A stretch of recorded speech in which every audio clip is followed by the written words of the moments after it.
how to use invideo AI. Hey guys, in this video, I will guide you through how to use invideo AI. Alright, so let's begin.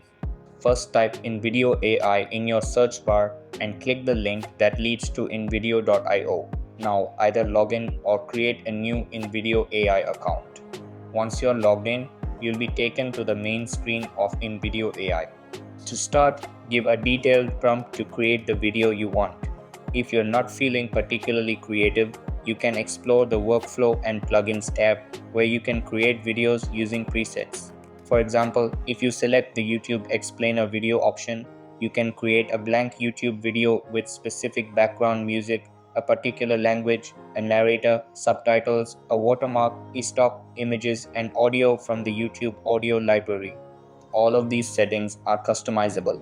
If you're not interested in a YouTube explainer video, you can try other options like script to video or YouTube Shorts.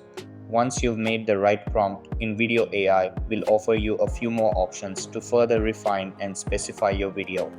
After making your selections, you'll need to wait for the video to load and process.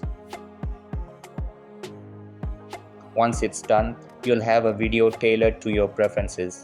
Also, you can edit it in real time by either clicking the edit option or simply providing the AI with a command or prompt to specify what changes you'd like to make. This allows the AI to understand exactly what to remove or add to the video. Once you're satisfied with the edits, you can download the video and start using it. So that's basically how you can use InVideo AI. So that's all for this video. Consider subscribing if you find it helpful. And I'll see you in the next one. Thanks.